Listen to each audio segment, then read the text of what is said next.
Hello and welcome to Business Incorporated. I'm Ladi Williams. Coming up on the program today, IMF forecasts Zambia's economy contracted 2.9% in 2020.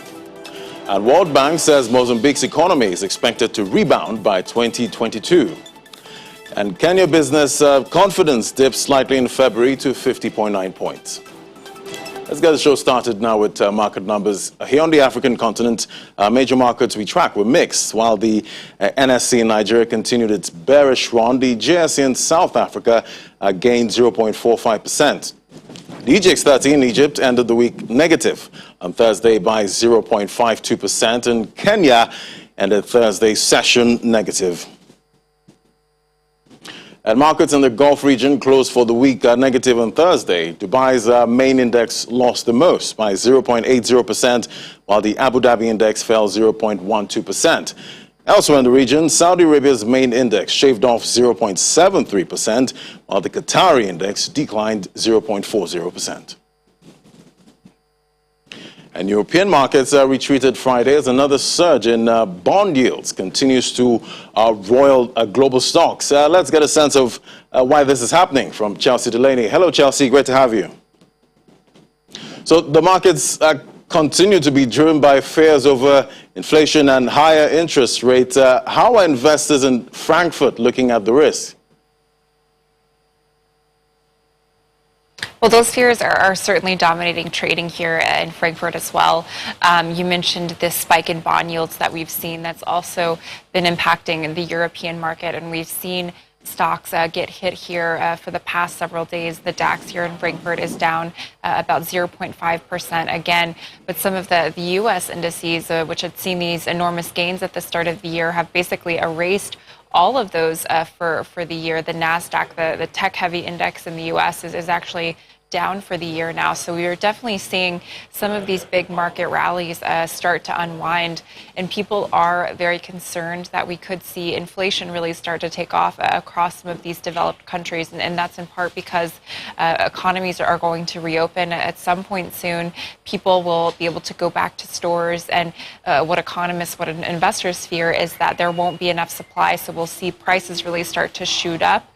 That also comes as we see oil prices starting to spike as well. So in the Eurozone, inflation has started to rise again.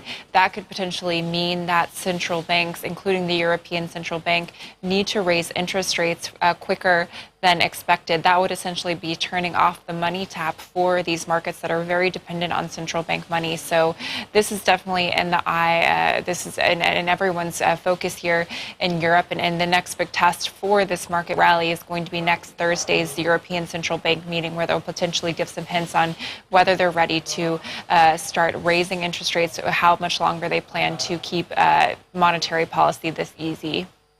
And the EU is reportedly set to bring antitrust charges against Apple over a complaint filed by the streaming service Spotify. What charges is the EU considering? Well, the EU has been investigating whether Apple has been really abusing its power as in terms of how it uses its app store to drive out competitors. So what Spotify, what other businesses like Epic Games, the creator of this very popular game Fortnite, have said is that the conditions that Apple sets are unfair. If you want to be in the Apple App Store, if you want to have your app on one of the 1 billion iPhones out there, then you have to agree to the conditions that Apple sets. One of those conditions is that you have to hand over up to 30% of the revenue you make through subscriptions on your iPhone or iPad apps. Another condition is that you're not allowed to advertise that customers could get subscriptions potentially cheaper outside of that iPhone app. So this has been really a big point of criticism. As well, Apple is actually competing with some of these app developers. So Apple has Apple Music. It does compete with Spotify in terms of music streaming, and it doesn't have to pay a 30% cut of all of its revenues to Apple because it is Apple. So that makes Apple Music really an unfair competitor, is what Spotify is saying. The big question now is, what is the EU going to do about it? Reports indicate that they could bring charges against Apple as soon as this month. In the past, EU regulators have handed down billions of euros worth of fines to some of these big tech giants for breaching antitrust rules. But for Apple, the bigger concern would be if the EU mandates that Apple change its business, change how it operates the App Store. That could pose potentially long-term challenges for the company. All right, we'll keep tracking that to see how the charges go. Italy has blocked a shipment of 250,000 coronavirus vaccines that were meant for Australia. What has the reaction been to this move?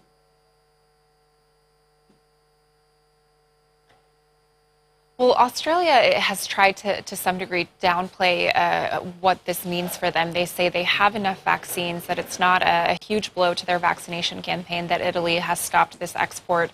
The reason that Italy has given is that AstraZeneca and Oxford, the company that made these vaccines, haven't stuck to their agreements that they made with the EU. The EU was supposed to get 80 million doses of the AstraZeneca vaccine in the first quarter. AstraZeneca said they'll only be able to deliver at most half of that amount.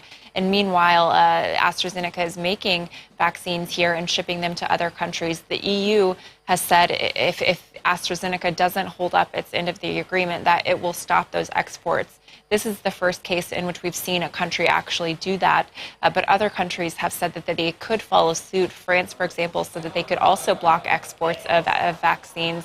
Germany today says that they haven't had a reason to do that, but they haven't ruled out blocking exports in the future.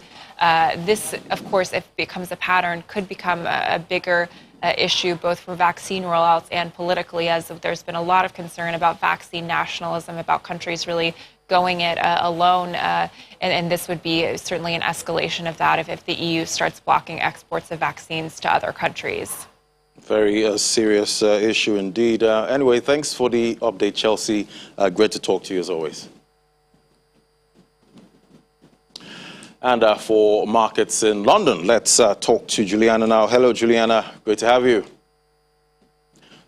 So the budget is still making headlines. This time, tax and spending experts say the budget plans to repair COVID-19 damage to public finances were unrealistic. Why are they making this assertion at this time? Good afternoon, Laddie. Well, it's very difficult. It's always a difficult couple of days after a budget for any Chancellor of the Exchequer, and that's because, of course, on the first day you've got lots of headlines and you've got this Harry and Meghan story that's dominating the press here in Britain. But, of course, once the dust is settled, the opposition party and economists can really go through the paper with a fine-tooth comb, and that's exactly what's happened. And there are issues really on both sides. So the headline is that the government are spending an extra £65 billion over the next couple of months on COVID spending, including grant schemes for businesses and the extension of the furlough scheme. But on the other half, there are £55 billion worth of spending cuts and tax increases. The first one, which is kind of dominating social media at the very least, is the fact that NHS frontline workers are only going to get a 1% increase in their pay. Lots of people are not happy about that for obvious reasons, and also the universal credit uptick. Now, the universal credit is a benefit that's given to those who are less privileged or unemployed in society. It was pushed up £20. It was supposed to come to an end, but the government did decide on Wednesday that that would continue, but only until September. And Sir Keir Starmer, the opposition Labour Party leader, is not happy about that. He believes there's enough in the coffers for the government to keep that £20 uptick indefinitely, so that when the these schemes do phase out, there are people that are still going to have enough money to feed their families. On the other hand, which is what the Conservative Party are not really known for, is raising taxes, particularly the corporation tax. That's a tax that big companies pay on their turnover. It's currently at 19%. That is likely to increase to 25%, which is a massive jump, a 6-point increase. And big business lobby groups are not happy about this, especially at a time where London is really competing with the likes of Amsterdam and Frankfurt and Paris to be the trading centre capital or a competitive market for big businesses. They just don't feel like this is the right time. Again, we are obviously getting a phased out a situation for lots of the benefits that are being pumped into the system to help people who are on the breadline at the moment. And the fact that these are going to be whipped away in a couple of months' time, people think that this is not a great time to do it when the economy is trying to recover and you need that confidence for consumers.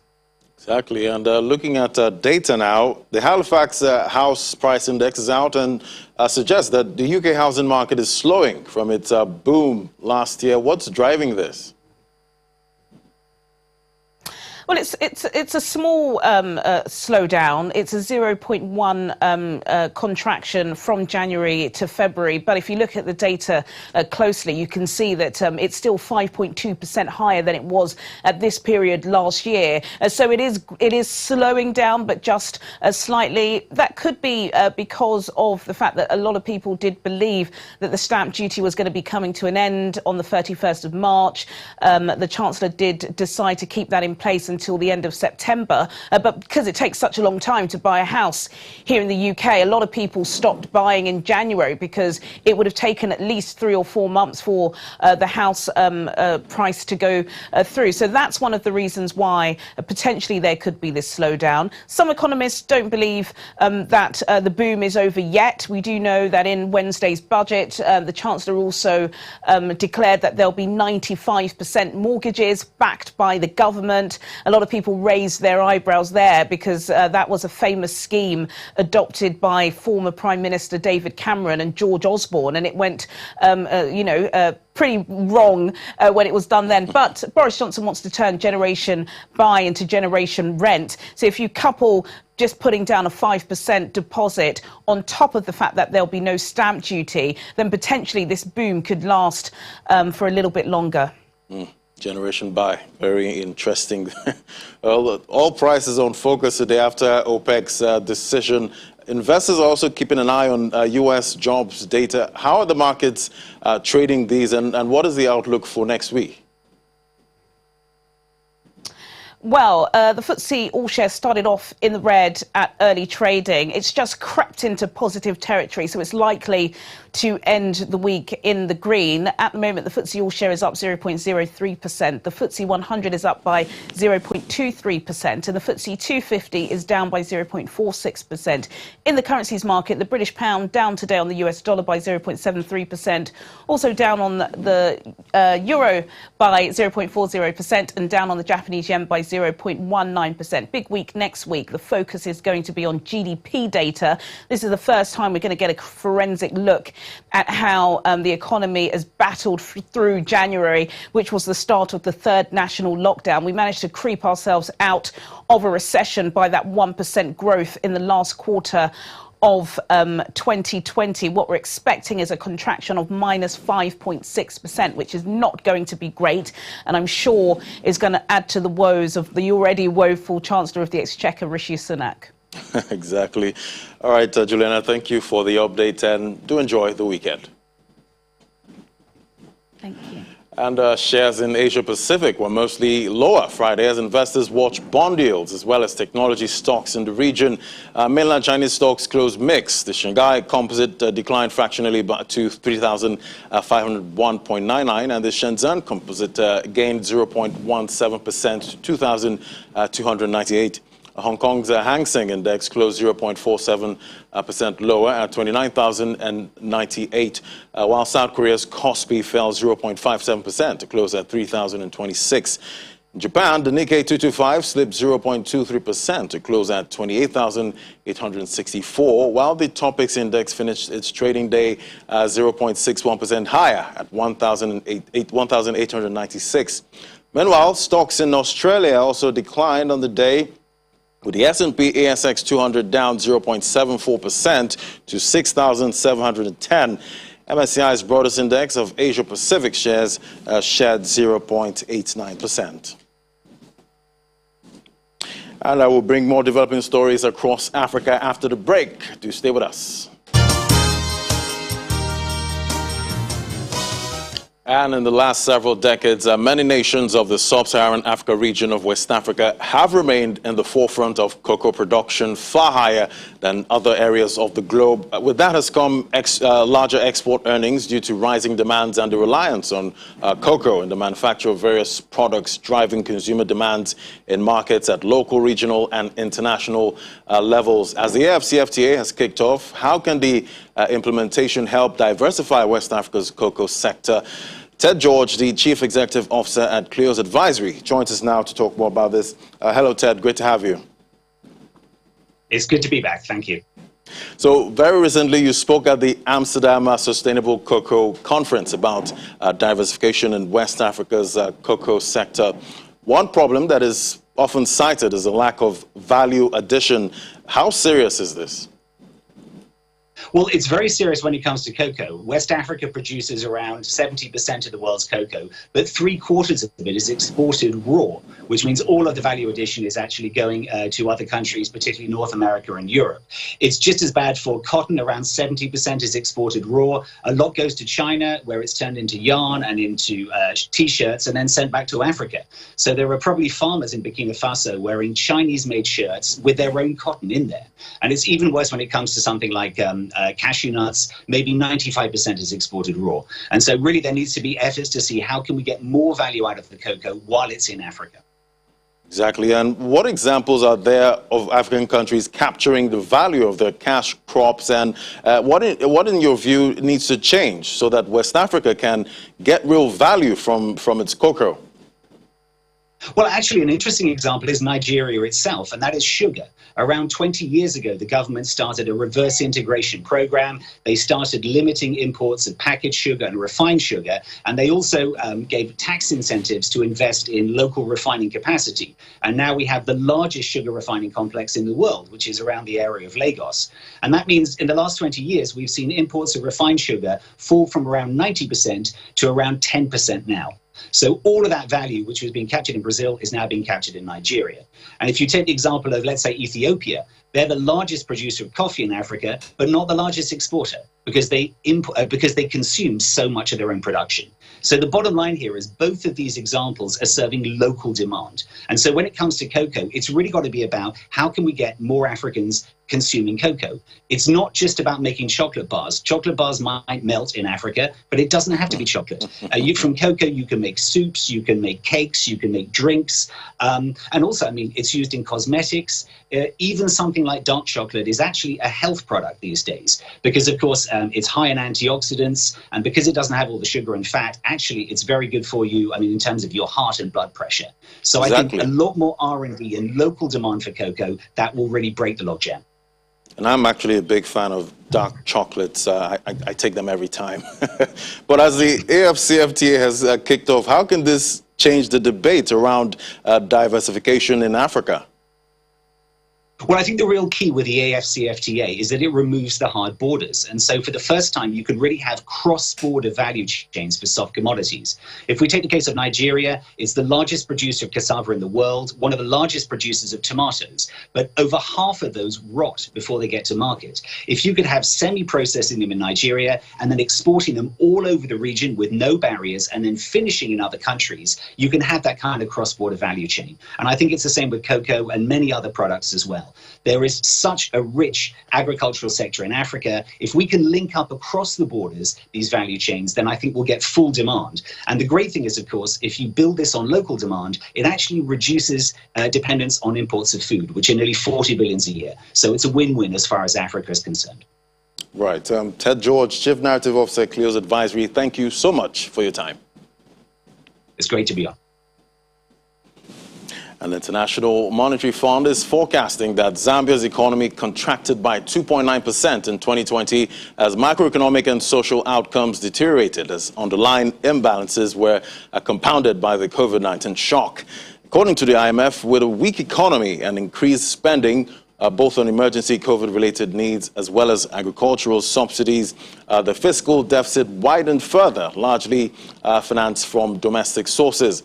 The fund says broad agreements were reached with the Zambian government on the nature and cause of the underlying macroeconomic imbalances. The IMF explains that resolving the macroeconomic challenges will require navigating needs to continue to support the population and economy through the pandemic in a constrained fiscal environment, while setting the stage for a sustained recovery as the impact of the COVID-19 eases and macroeconomic imbalances are resolved.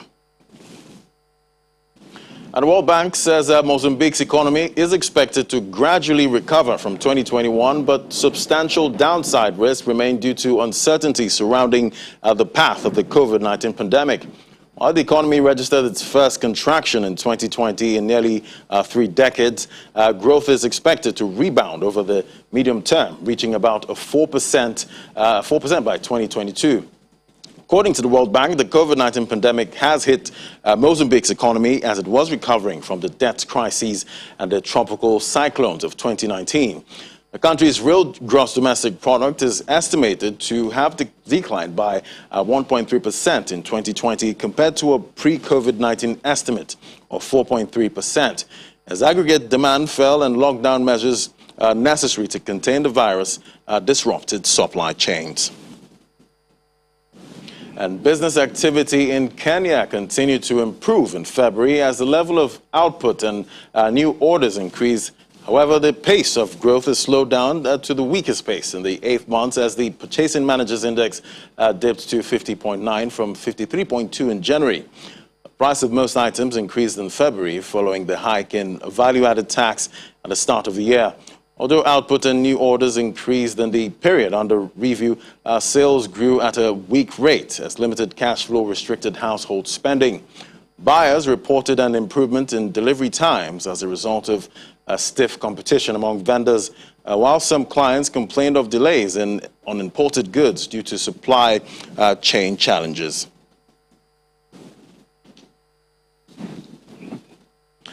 And that's it on Business Incorporated. Thank you for watching. I'm Ladi Williams. Bye for now.